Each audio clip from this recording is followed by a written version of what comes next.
A proposed homeless shelter may have found a new home for its program. One local city council is looking for a new member, and another council wants some answers about issues with its new jail. The coldest weather this fall season is coming up tonight across East Alabama, and we'll take a look at a huge high school football game that's coming Friday night in sports. EAN Local News starts now.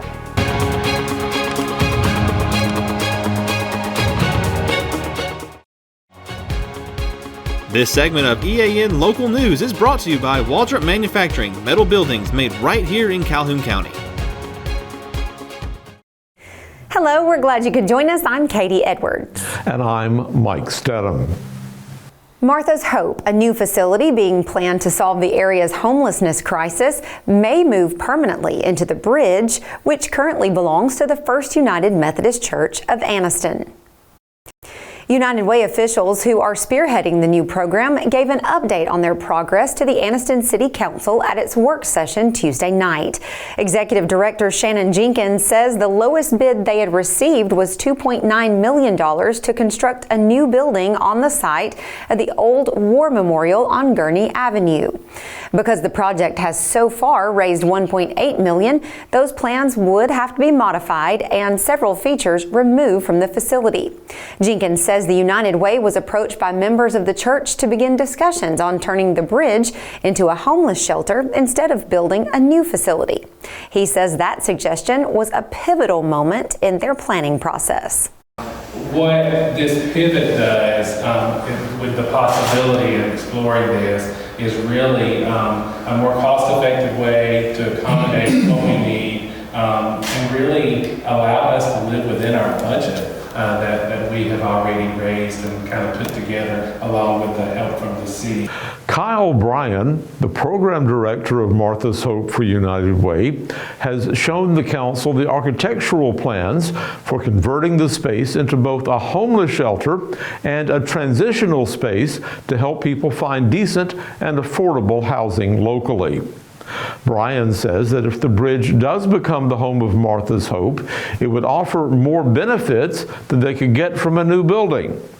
And he said the use of an existing building would be much more cost-effective than constructing a new facility. After the work session, Bryan talked to reporters about the feedback he's received so far from the groups that have committed funds for Martha's Hope. So our feedback that we've gotten so far, we've updated all of our donors, is overwhelmingly positive. Yes. That this is a great direction to move in. Especially if it's more economical, yes. We're able to serve the same amount of people. If there's already a good building that you can use, why build a new one? So it's been very positive. The Anniston City Council is the largest donor to the project. The United Way's presentation received praise Tuesday night from Councilwoman Millie Harris and from Mayor Jack Draper, who said it could serve as a model for cooperation between the faith community and city government. Bryan says the next steps must be taken by the members of Anniston's First United Methodist Church, who are undergoing a strategic planning process to discuss its future. If the church's administrative board gives its approval to the deal, Bryan says work on Martha's Place could begin much sooner than if they had to construct a new building. There was also a surprise announcement at last night's council meeting. We'll be back with those details in a moment.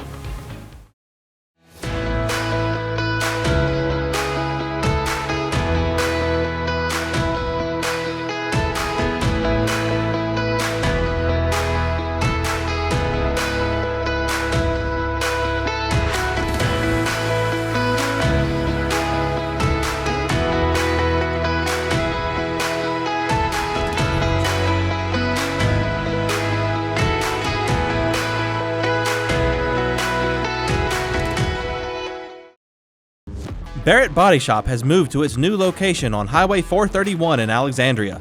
Barrett has been delivering top-notch collision repair in Calhoun County since 2000. Our skilled team restores your vehicle to pre-accident condition with a commitment to quality and safety. Choose Barrett Body Shop for honest, reliable service.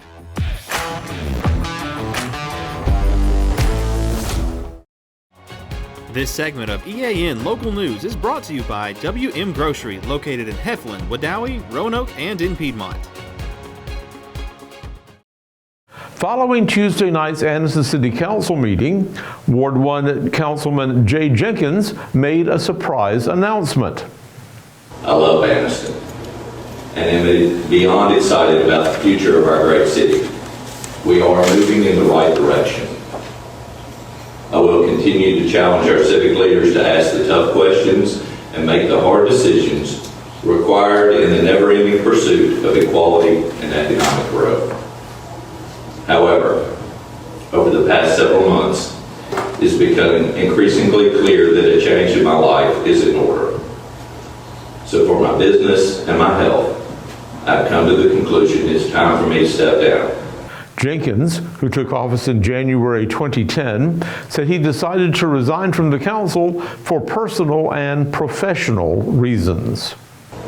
I hereby tender my resignation as council member of Ward 1 of the City of Anniston, effective immediately. I wish our city good fortune in the years to come. Mayor Jack Draper thanked Jenkins for his years of service as a council member, and he said the council will make a decision on Jenkins' replacement within the next month. The city will soon start accepting applications from Ward 1 residents who are interested in serving out Jenkins' term of office. Anniston's municipal elections are scheduled to be held next summer. When we come back, some area residents are raising questions about taking in prisoners from another county. Since 1993, WM Grocery has been a major part of our local community. WM offers the very best in fresh produce and an outstanding meat department. WM also has many local products not found anywhere else and fresh sushi every day. If you need an event catered, come see Mrs. K at any WM store. Curbside pickup is also available for your online grocery orders. Be sure to download the WM app for all the deals of the week and shopper rewards. Go check them out today at any of their locations. We take pride in our community and appreciate your business. Getting my car serviced is easier than ever with Buster Miles Automotive Group in Cleburne and Calhoun County. They pick up my car, service it, and deliver it back. Convenient, efficient, and top quality. Schedule your service today and see why Buster Miles Automotive Group is the smart choice.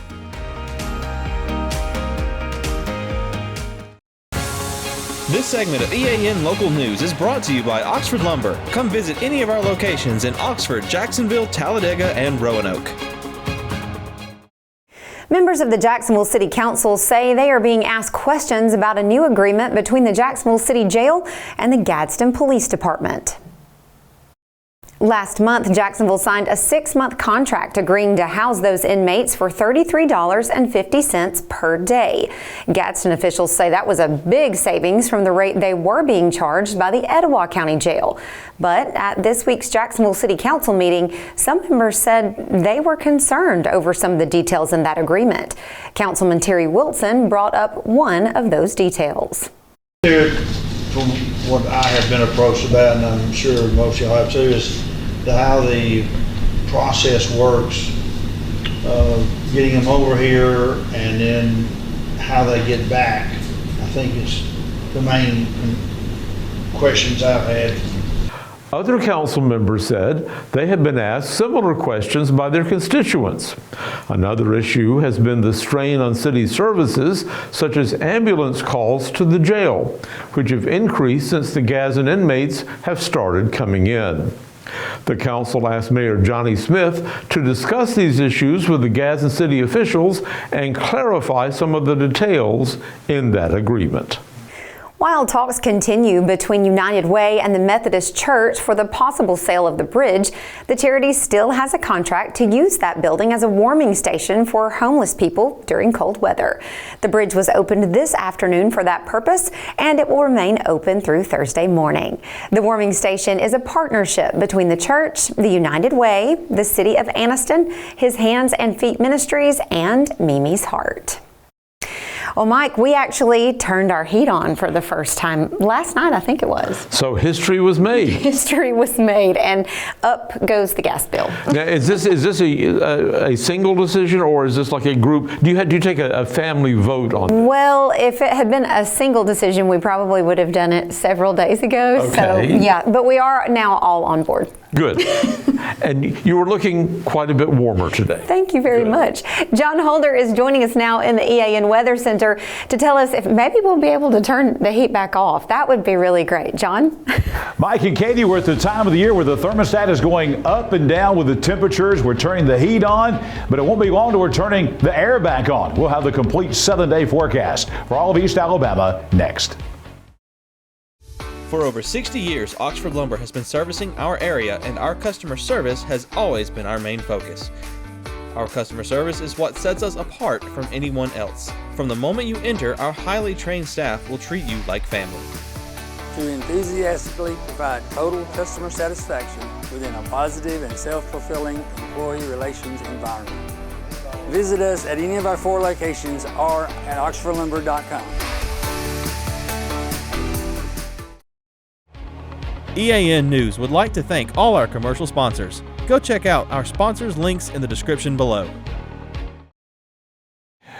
14 was the number today, 14 degrees both below average for daytime highs and nighttime lows today. 62, 14 degrees below the average high. 38 this morning, 14 degrees below the average low. Record high temperature 87, the record low at 34. We were close to that this morning. The sun setting tonight at 6:08 and the sun rising tomorrow morning at 6:50. Weather on your street for a Wednesday night. Going to take out Choccolocco Way to Turnberry Way. That's right there by Pine Hill Golf Course.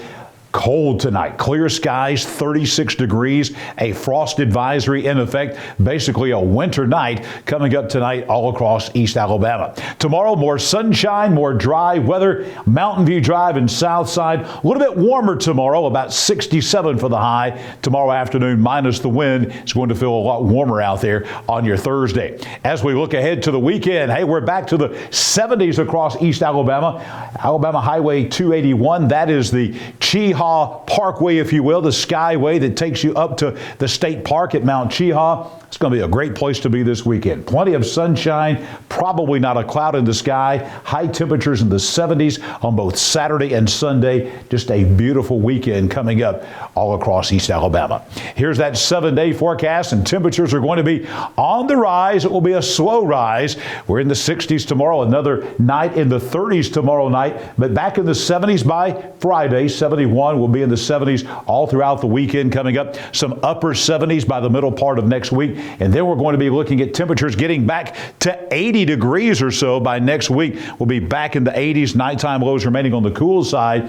But hey, in October in Alabama, we can still very easily have a lot of 80-degree temperatures. And we've got those 80s coming all across East Alabama next week. Let's take a look at this frost advisory. This has been extended now. The frost advisory had just a few counties this morning, but now we've expanded that further to the north and to the west. It includes all of us here in East Alabama. This will be in effect from 3 a.m. in the morning. It will be that late at night before we reach down to get some frost, and then it will be in effect until 8 o'clock tomorrow morning. So about a 5-hour span there where we could have some frost. This is a frost, not a freeze. So basically what we're looking at is outdoor vegetation, tender plants, things like that. It'll be a shock to the system having the first frost of the year. Bring those in, cover those up tonight with that frost advisory. Again, in effect tomorrow morning from 3 a.m. until 8 a.m. I will be back here tomorrow morning as we'll break down your Thursday weather at a glance. And coming up next in sports, we're going to talk high school football and high school volleyball. That's next. Barrett Body Shop has moved to its new location on Highway 431 in Alexandria. Barrett has been delivering top-notch collision repair in Calhoun County since 2000. Our skilled team restores your vehicle to pre-accident condition with a commitment to quality and safety. Choose Barrett Body Shop for honest, reliable service.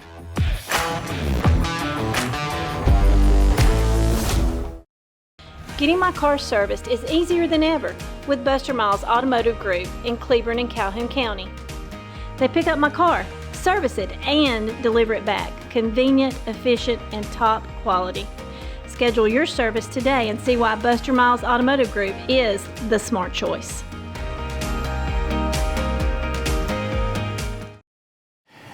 A good Wednesday evening to you. John Holder in with EAN Sports, filling in for Jordan Smith on this Wednesday evening. We begin with high school football. The latest Alabama Sports Writers Association Prep football poll is out. We'll take a look at that right now. We've got a number of area teams still ranked, some making even moves up in the polls this week. In Class 6A, Oxford holding in at number 5. Number 10 in Class 4A, the Alexandria Valley Cubs making their first appearance of the year in the ASWA poll. Piedmont moves up one spot to number 3 in Class 3A. Coosa Christian remains at number 3 in Class 2A. And Spring Garden now moving up a bit. They're the number 4 team in Class 1A. So 5 teams from right here in East Alabama ranked amongst the top 10 in the state of Alabama in the latest ASWA poll.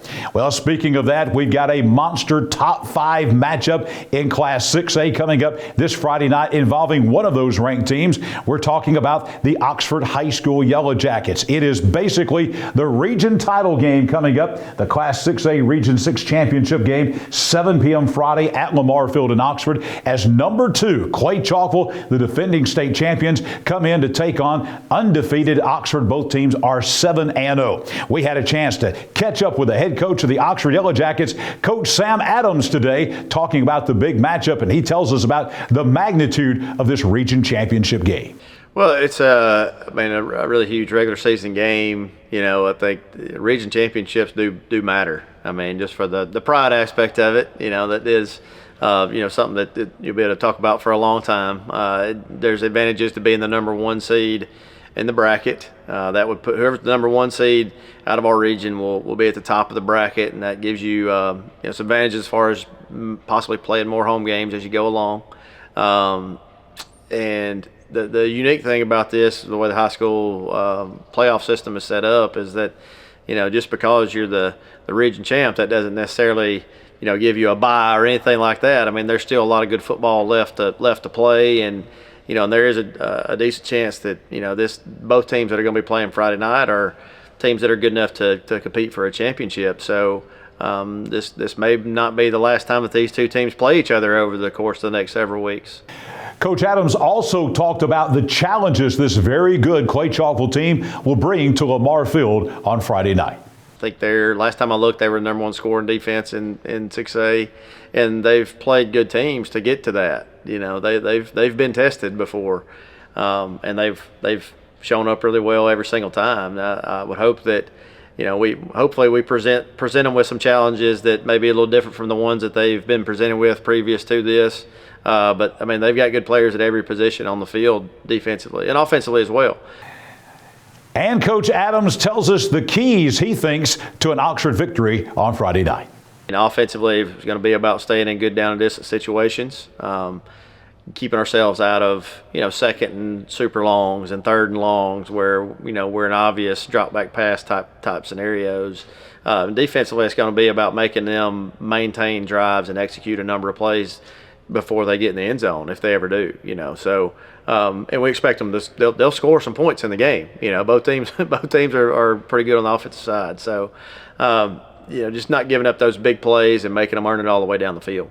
Moving on to high school volleyball. Area tournaments began last night across East Alabama, and this is the road to the Elite 8 in volleyball. Many area tournaments being played right here in East Alabama, including in Class 2A last night at Pleasant Valley. Pleasant Valley won the area tournament as they were winners over Cedar Bluff, moving their record to 18-18, winning 25-16, 25-11, and 25-15. The MVP of the area tournament, Lily Henry, last night, 21 kills, 13 aces, 17 digs, and 1 block as well. Head coach of the Pleasant Valley Raiders, Jennifer Mann, caught up with her to talk about all the other members from Pleasant Valley on the all-area team. So Lily Henry, Madison Schwabe, Ella Paris, Ellie Patterson, Kaylee Elmroad, and Elise Wheeler were chosen for the all-tournament team, and then Lily Henry was chosen for MVP. She's our senior, and she's one of our heavy hitters.